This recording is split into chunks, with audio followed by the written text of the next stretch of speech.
everybody. This is Joshua Hatton with One Nation Under Whiskey Podcast. I am joined today, and as always, by my good partner, my friend, my business guy, the dear Mr. It's been a long year, Joshua. It has been a long year. It's December, Jason. Did you realize it's December?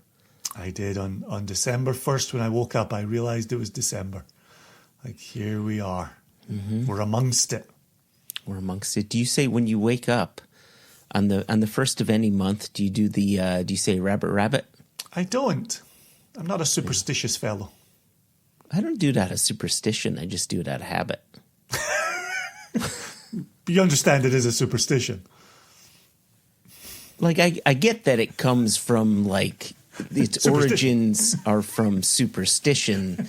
But I don't think that, like, demons are going to enter me if I don't say rabbit, rabbit. Like, I just do it because, I don't know, it's just fun to say. So, rabbit, rabbit. I tell you, the first month you don't say it, let's get back to where those demons are at. We've all seen The Exorcist. I bet you that's how it all happened. If she had just said rabbit, rabbit, there'd be no movie. There'd be no movie. That's it. But at least we'd have a bucket of popcorn. Right? But then Who Framed Roger Rabbit Rabbit would be a very different movie. Who Framed Roger Rabbit Rabbit? That's what I just said. Did you say Roger Rabbit Rabbit? Yes, that was the shit, I didn't hear the second rabbit come out your mouth. I just heard Who Framed Roger Rabbit. I didn't hear the rabbit rabbit. There's no joke if you say Who Framed Roger Rabbit.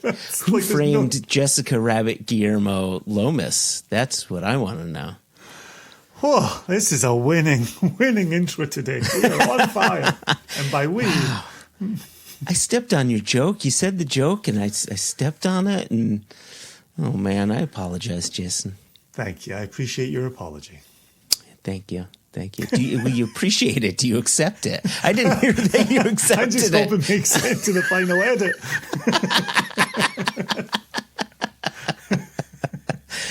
Oh, well... Here we are. And I still haven't accepted it. I know. By the end of this episode, you will hopefully have accepted I'm just sitting watching you slow walking this episode. Like, he hasn't said it yet. He hasn't said it. If I walk this a little slower, he's going to accept my apology.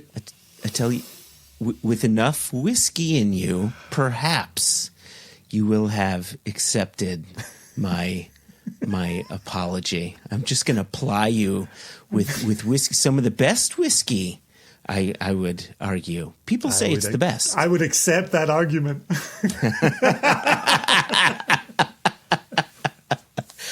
I am really excited for this conversation. Same. We have been sitting on, I mean, not literally. You always say that. You always say sitting on. What do we do then? What do we do if do we not sit on things? I don't know what that means. Like, we've been waiting to release. We've been holding for launch. Holding for launch, but I feel as if, like, with this particular launch, this is something that we've kind of hidden. We've not really teased it all. Like, normally when we're talking about a release, we kind of tease, we kind of say, hey, something's going to be happening. But with this, we've kept really stum about what we're... Whispers. Yeah, exactly. We haven't even whispered. Like, we haven't even said anything. Like, with this one, we've not said a goddamn thing. Not entirely true. We greatly enjoyed our evening, if you remember the Zoom tasting, with the high rollers. The high roller Zoom was tons of fun, going into the online shop and pulling out, what did we pour? Things like Incomplete Joshua Hatton List Coming. Ardmore got poured. I think the Foursquare got poured. There was another one. The Girvan. The Girvan and the Glengarry 21-year-old. Oh, look at that! Right, got poured. Just so and the Tullibardine. I know you're surprised, right? For good right, fun. You're surprised with the Tullibardine. Yeah. But in that Zoom tasting, that was the one place we whispered about something later in the year that would fit the group, and here we are today, launching, getting out of a seated position upon. Because if we sat on this, it would be very painful. Yeah, it doesn't work. Doesn't work. So shall we do the big reveal? Yeah, go for it. Yeah. So this is the final online exclusive of this year. Indeed. Normally, we do not release any whiskeys in December. We try not to. Mostly because our previous retail partners haven't been able to ship in December. It's really difficult to do that. But, along with our new website came new shipping partners who have a bit more people power that allow us to ship. And so we can actually ship up until December 16 if you want your bottles by Christmas time, if that is your holiday of choice there. So we said, you know what? Let's have something really fancy schmancy, a bit of a callback to the Woodcut series. Very much so. I would argue, right? A very well supported Woodcut series, I hasten to add. There you go. And we had fun with that little project. What we have is you have them right there. Look at that, Jason. They always live over my shoulder in every meeting I have. Although the bottles are getting progressively lower. Anywho. And so what we have is oh my gosh, the listeners are not going to love this, but the viewers are going to enjoy what I'm about to show them. Well, the good news is we will use our words as well as our eyes, but that really is singing in that new label. This Laphroaig 25-year-old distilled July of 1999. I was but a boy preparing to return to the University of Aberdeen for, my final year. Look at that. I graduated the following summer. So, yeah. This was the summer when Petty and I were going back to head up the University of Aberdeen Whisky Society, the very same society where I discovered Laphroaig 10. And that wasn't even cast strength. That was straight up Laphroaig 10. Just the 10. Okay. Discovered that probably around about November, December of 1996. So... Oh, wow. Okay, yeah. So this is like bringing it on home for you. Yeah, this is lovely. This was... this was the Laphroaig of my decade. This was 96 and 99. Gosh, those are lovely, lovely numbers to see. Yeah, I loved your story where you said, you first get introduced with, was it Glenfiddich or was it Glenlivet? Glenfiddich, right? And then you had a Highland Park. And then the Laphroaig. And it was like, okay, that's where it's at. This is the rabbit hole. This is the hole I am going down. Some might say the rabbit hole. I said that one a bit louder for you. Some might say the rabbit hole, Jason. Well played.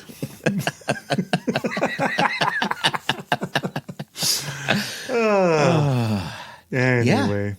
And so this is 99, right? So what do we have?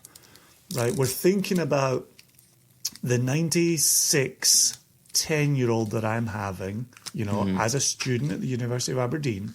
We're thinking about that coming out of 86, that kind of window.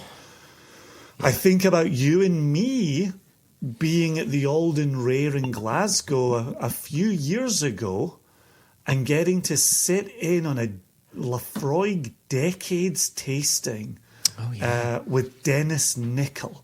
Yeah. Yep. And Dennis Nicol, if anybody doesn't know, was the distillery manager at Laphroaig between 1976 and 1980.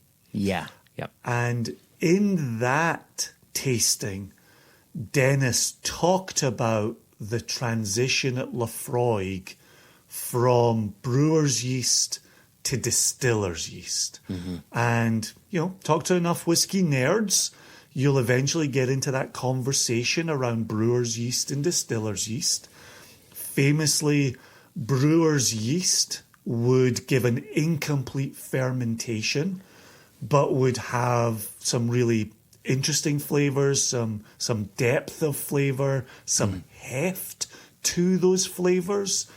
Distiller's yeast, a much more efficient fermentation. You would get greater volumes of alcohol produced from your distiller's yeast. And in eras where we started talking about yield, distiller's yeast really has come to the fore. And so to listen to Dennis talk about that slow-moving transition, it wasn't just overnight, if I'm remembering that correctly, Joshua, and we're going off memories from a few years ago, but it wasn't just overnight. They didn't just say one day we're brewers, the next day we're distiller's yeast. Correct. It was a transition. Yeah. I remember him saying that part of that transition was brewer's yeast, and then a marriage of both brewer's yeast and distiller's yeast, and then to distiller's yeast, which I think is a pretty smart way of doing that, because you don't want to just do it, a whole cloth, because that will instantly change your flavor profile. Right. You want to ease people's palate into this newer style, get them used to it, not just people who are drinking Laphroaig, but people who are using Laphroaig for their blends, or if you have your own proprietary blend, right? Of course. Yeah. Those leaning on Williamson, you might say. Oh, right. Still available on the website. And so and so then you've got, into this 90s, and that's partly what I remember, for Laphroaig at that stage in the 90s, and now I'm talking the second half of the 90s, where that had more of that love it or hate it presence, where people talked about the iodine, people talked about the Band-Aids. And I've always said that as we've kind of worked our way through, gosh, can't believe I'm about to say this sentence, as we've worked our way through the first quarter of the 21st century. And I still meet people who say, oh, no, I don't like Laphroaig, or I don't like Islay whiskies because they're the Band-Aid whiskies, and they're too medicinal. And I always say, gosh, I wish you could go back to the 80s and 90s versions. Like, those were so iodine-y, so medicinal. And I really miss that. And one of the things that we talked about in the selection of this cask was, I remember being at Whiskey Fest, probably around 2012 actually, and talking to John Campbell and asking John Campbell about this kind of evolution of Laphroaig. Yeah. And I was starting to find it much more minerally, much more like pebbles, or even seashore pebbles kind of thing going on there. Yeah. And I talked to him about, were there wholesale changes? Were there recipe changes? Was there another evolution with yeast? And really all that John had alluded to there was just how busy they were, how busy the still room was. And the idea being, when stills don't cool down between runs, when they're running in multiple shifts, then you're getting a more minerally spirit from the run. Checks out. And again, if you think about, by 2012, you're looking at that 2002, 2004, 2006, that window that we keep talking about, when everybody was turning on their taps full bore. And I think that's what we see with Laphroaig. And so in our selection of this cask, we talk about this whiskey from 99 kind of flavour-wise, and from our experience side of things, it feels to us like a midpoint between what we learned from Dennis and what we learned from John, and where this distillery, where it was and where it ended up going. Do you want to say more about that from your experience, Josh? Well, I do, yeah. Because I think there are the two different kinds of Laphroaig. If you think about I always found the 10-year-old to have that minerality to it. But if you think back to the older 15-year-old that I think ended up going away around 2012-ish or so, 2013 or so, that was always on the fruitier side, right? So if you reverse the math, we're looking at 1998 distillate, right? And so here we are looking at that fruitier style. So it makes me think, were they selecting some of those casks to feed into that different style specifically for the 15-year-old? Were they playing around to show different sides of Laphroaig to show consumers, we're not just a one-trick pony. It's not just all Band-Aids. There is fruit. There is lovely character here. Well, and I think to that extended age as well, one of the things we've talked about the entire time we've been running Single Cask Nation. I like Islas to be younger, heftier, a bit more forceful across the palate. And so I've always liked my Islas to be more like 8, going off to Ardbeg and the Wee Beastie 5, right? Or coming into the Laphroaig 10 cask strength. The 15 has always been softer for me. The 18-year-old is softer than that. And so with this 25-year-old, you are going to see some of that softness coming out from the distillery. You are going to see some of that fruit appear. The thing that I'm excited to revisit in today's tasting is the peat levels of this. We know as Islay whiskey matures, the ppm, the phenolic parts per million, diminish. They soften. They quieten. And so looking at this thank you. So looking at this 25-year-old, is to place the smoke in there. Oh my gosh. First things first, it takes me into ramen that I've been eating over the last couple of weeks. It absolutely drops me at a soy sauce buckwheat noodle kind of place here. Oh, wow. Wow, that was not expected in returning to it. Gosh. Yeah, it's funny. I definitely get the umami, but there's a brightness to it that draws me in. It's this sort of lovely citrusy, bright citrus quality to it, which I quite like. Salted limes comes to mind. Did you mention that one when we were in cask selection? I think I did. Yeah. I think I must have. Salted limes is something that I usually attribute to Ardbeg, but I surprisingly got in this one. And it's something that I used to get in the old Laphroaig 18-year-old, which was always a favorite of mine. I used to love that Laphroaig 18-year-old. Always had a bottle on the shelf. I'm just thinking in returning here. Yes. We talk about that evolution of the Islay spirit, and we talk about the softening of the peat. But I've got soft coastal smoke, I've got gentle coal dust, and I've got oat cakes happening right here. Yeah, right. That I'm absolutely dropping in on. That malt is so beautifully present in there. And again, I'm just back from 2 weeks in Southern California doing night after night after night, tasting after tasting after tasting. Tough job. Somebody has to do it. I'm honoured. I'm honoured to be out there representing Single Cask Nation. But one of the things I say early and often in our cask selections, we're looking for balance between spirit and wood.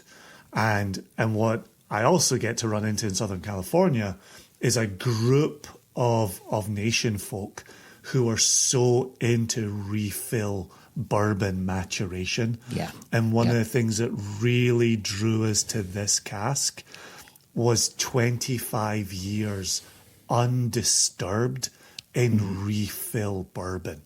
Yeah. This is spirit-driven with, after 25 years, decent framing from the oak, but it is so spirit-driven. And to have that malt be so present, that's what I'm digging. That's absolutely what I'm digging. A little bit of cinnamon coming in around the edges here. Oh, without a doubt. And I love what you said about the refill bourbon here. 25 years in refill bourbon allows the spirit to slowly tease out that oak, right? The oak just doesn't smash the spirit, right? Yeah. Oh yeah, I poured a little bit more than you. I got a proper hat and pour going on there. But it allows, the 25 years allows that spirit to slowly tease out the oak. I think the cinnamon is a bit of that component. I got a little bit of vanilla coming through. I got some charred coconut. I don't know if you've ever, do you shave coconut and then you toast it, but maybe you toast it a bit too much? I got that coming through, just right around the edges. And that to me is all oak driven, but the cereal, the malt cannot be ignored. I think you're spot on with that. It's the toasted sort of maltiness and the oat cakes and the peat is just so gentle. I tell you what the malt is doing for me, and it's one of the aspects that I love about whiskey. Anybody listening to me over the years on the podcast, I talk about the people historically who have made the whiskey, and then I talk about the transformative power of being moved from where you're sitting to the distillery. And in just sitting here nosing, still have not tasted yet, just repeated nosing, this takes me to the malt floor, the malting floor at Laphroaig. Right? I, in my mind's eye, I can see myself crouching by the most recent batch of wet barley, and I'm picking it up and smelling it with the windows open and the coast right beside and the kiln right behind. I can absolutely see myself at the distillery just from nosing this. And that's another thing that we don't know, right? And we're just going by experience here, is we don't know if this is malt that they brought in, peated malt that they brought in, or malt that they peated on site. And one of the things that we found is that whiskey produced from malt that they've peated on site tends to be fruitier. And it makes me wonder if this is from that, because I do find this to be a bit more on the fruity side. Is it fruitier because it's 25 years old and the peat is tamped down? Is it fruitier because of the time frame? Is it fruitier because of the floor maltings? Like, we don't know, and that's sort of the fun bit of it. Right. You know, I like guessing. You're speaking to what it means to be a whiskey geek, right? Yeah. Is to piece together experience, lectures, tastings, just gleaning every bit of information you've gathered over your time and just asking those questions about this particular dram. The oils are present on the palate. It is not dry and dusty. We wouldn't have selected if it was dry and dusty. I mean, we knew that this one was going to lead with mouth texture, given that we selected it. Oh, there's almost like a yellow rhubarb tartness to it. It's funny, right? This is why we taste together and select together, and you know, when we can include Jess in a selection, we do. But you know, your focus has been drawn by this fruit, and that's the thread you're following. My focus has been drawn by the malt, and that's the thread I'm following. Like, for me, I'm still exploring the peated barley as it's hitting my palate. I'm exploring the ground pepper in here, right? I'm following the charred wood across the palate. Yeah, it's right. And I think that's one of the beautiful things about this whiskey. There's so many layers. I remember that experience when we selected it. It was like, there's the fruit, and you're like, no, Joshua, pay attention to that soot. I'm like, oh shit, there it is. Oh my gosh, right? And it's just doing this and that and this and that and this. Oh, yeah. The sootiness of this really continues to tell a story and really runs as a through note here. The one thing I'll say is, given what we're saying in the intro about 96 and being there with some of the iodine, the medicinal, right? For me, this is more of the coastal. This is the salt. Oh, okay. It's the malt. But there's still, even for me, the sweetness, vanilla frosting, right, on a white cake kind of thing. Yeah. But then there's something you and I discussed, which fits with the heavy, and it really is a nod to our own history here, as we're preparing for an anniversary year. But this, for me, across the palate, has an element of tasting the air when you've just shot a shotgun. And that sense of spent shotgun shells. Yeah. And how that passes across the palate. And again, it takes me back to the 80s as opposed to the 90s. But, I'm sure I've said all the things on the podcast at some point, but being a 14-year-old growing up in an agricultural community, all my friends lived on farms. All my friends had shotguns. We would go out and fire shotguns. And when that wind, that breeze just brings it back across your face, you get a little across the palate. That is such a grounding element. I think speaks to some of that sootiness that we were discussing when we selected this cask. Yeah. Oh my gosh. It takes me back to our Kilhoman 4-year-old, right? Spent shotgun shells. And it takes me back to going, clay pigeon shooting with my dad at the range with 12 gauge and 20 gauge shotguns. Like that was some bonding time with my dad. I loved shooting. And just as you mentioned the Kilhoman, then people looking at the label while holding a little pour and being like, oh yeah, I see what you guys did for the American market. Spent shotgun shells, and then. Oh shit, that is spent shotgun shells. It's like, that's why we wrote it. We weren't pandering. We really got spent shotgun shells for that Kilhoman back in the day. So, and again, I don't think we've written spent shotgun shells in the years, the intervening years, and yet it absolutely comes to mind on this Laphroaig. And again, right, everyone's mileage may vary. And so the experiences I had at 14, the experiences you had with your dad may be different from someone else's experiences. Maybe that will manifest in a different way for you. But I think you will find the wood is present, the char is present, the soot is present, the grain is present. You're going to find all those things. They're just going to connect to different memories for you. This is really special. Like, speaking about connecting to different memories... my first whiskey, I've told this story a billion fucking times, but my first whiskey is that drew me into whiskey was the Lagavulin 16. And it brought me back to camping with my dad because it was all the scents. It was, autumn in the woods, Bear Mountain, and camping with him, all the scents. And this is taking me back to similar times growing up with my dad, doing those things, bonding over those things. And you don't always get those moments, where you're brought back in time. This is incredibly, incredibly special. And it's another one of those ones that evolves over the tasting. It evolves over the sharing, Like continuing to layer this, one of the things for me is that lemony quality to it.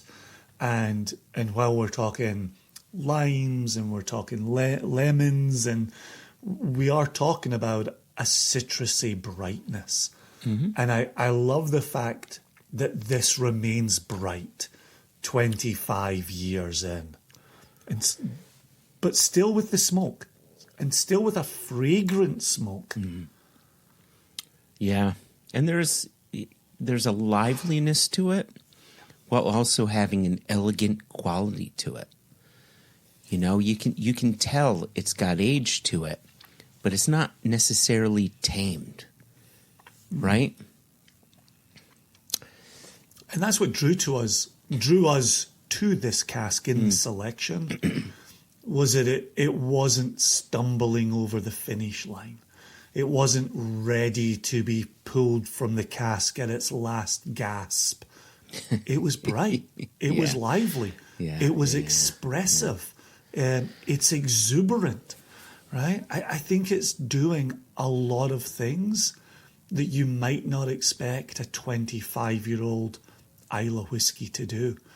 And the fact that it can fit within this beautiful historic period, this can cover the first quarter of this century.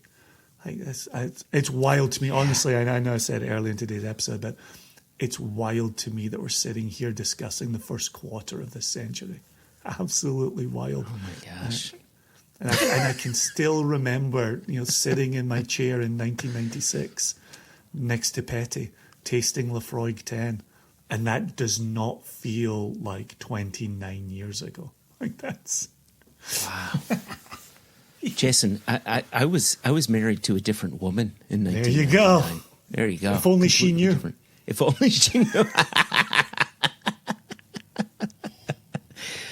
Oh gosh. All right, give us a banner. Yeah. We've reached the banner portion. Before I do that, let me point this out too. We've been releasing Williamson after Williamson after Williamson. It's been a while since we've released a Laphroaig. Yeah, it's lovely, lovely, lovely to see that name back on the label. It's really important. And I know there's a wink and a nudge, and folk know what Williamson is, and people thought they knew what Laughing Frog was. They were right. But to be able to put Laphroaig front and centre, it means a lot. It really means a lot. They were my first head over heels in love affair at the University of Aberdeen. Right? They meant so much to me. And so to get that name back on the label, and at 25 years old on the back of a 1999, huge, really, really huge. I absolutely celebrate that fact. And in the new livery, love that new livery. Love the nation on that label. There you go. 25 years old. 171 bottles, not a lot. Ooh, okay. Here's what I love about this. You've got... Oh, where'd my banner go? It went away. Said that was going to happen. Oh, boy. Oh, it goes away after 10 seconds. Oh, quick. Everybody who's watching YouTube, look, before it goes away. Is that 10 seconds? That feels a lot shorter than 10 seconds. There have been so many wonderful distillery-owned Laphroaig single casks, 9, 10 years old, and you and I have gotten a few of them. The PX I Love You from Julio's comes to mind. Yep. Warehouse Liquors released a 9-year-old, I think, from a refill French oak cask. Yep, as did the one that we really enjoyed from Jack Rose, Smoke and Mirrors. The Jack Rose one, right? It was really good as well. However, what did they all have in common? What they all have in common was about a $300-ish price tag, and I would argue they all drank like $300 whiskey. I think that they were fantastic. They were well worth the price. Our bottle at 25 years of age, which goes on sale Tuesday, December 9 at 12 noon on our website, is $600. Yeah, good price. Really happy with it. Right? Yep. And I think we've gone to bat again for the nation.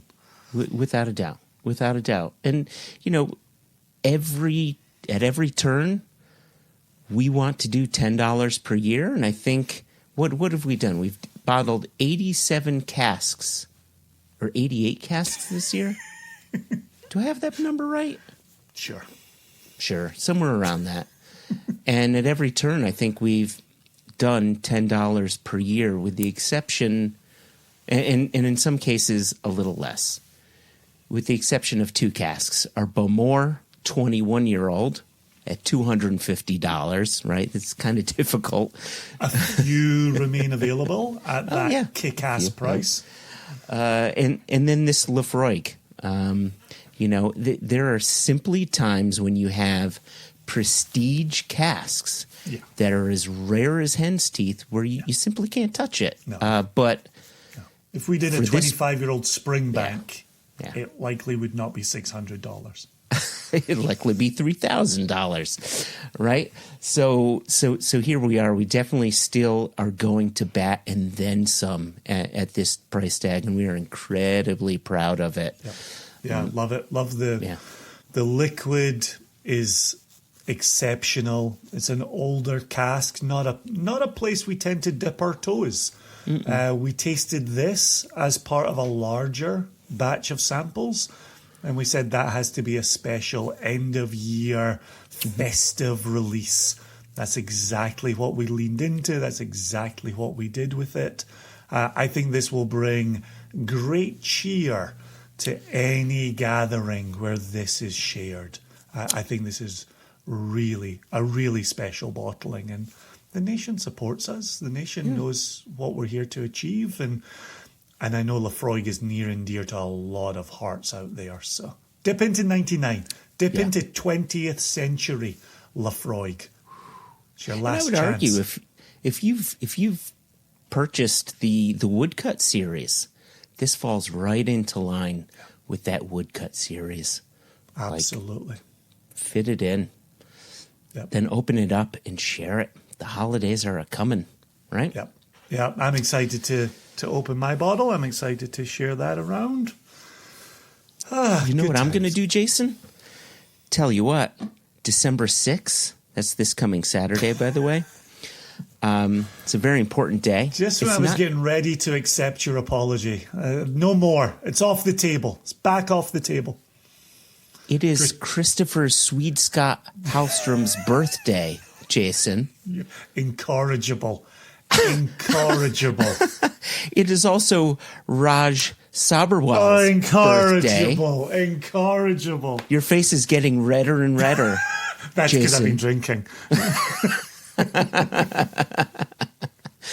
But it is also my birthday. Incorrigible. Apology not accepted. Apology not accepted. But look at this. Look at this. I'm turning 52, and so I've decided I'm only going to be drinking 25-year-old whiskeys. I'm just going to reverse them. That's my plan. I'm going to be drinking 25-year-old whiskeys on my 52nd birthday. There you go. That's like my mother-in-law who decided she was turning 83, who decided she was turning 38 by turning her 83 back to front. So this there is you how go. We do it. Well, happy birthday to you when it arrives, Raj, Christopher, of course. Special wishes to you all and to anybody having a birthday. Before we get out of here, Joshua, throw up the banner about subscribing. We love it when you listen. We love it when you subscribe to the audio version of the podcast. But please come on over to YouTube. Please take a look at us. Some people have said they enjoy the banter. They love watching our facial expressions when the banter flies back and forth. You can literally watch me not accept Joshua's apology today. What a thrill that will be for all of you. But click the bell. Be sure to subscribe to the YouTube channel below, not before. Before we get out of here, Joshua, it is all in good jest. I accept your apology, your poor hearing, your poor memory, your incomplete lists, and I do sincerely wish you a happy birthday for this Saturday. Thank you. Or for this December 6th. Depending on when you're listening, listener, it may not be this Saturday. That's Please a very good point. purchase Laphroaig 25 from us Throw in other bottles. As I say, the Bowmer 21 remains, the Williamson 9 remains. $300 gets you free shipping, so every single bottle of Laphroaig ships freely. Throw in some bottles, take advantage of it. Always lovely to have you. And until next time, Joshua Hatton. Cheers. Cheers and happy birthday. Bye-bye.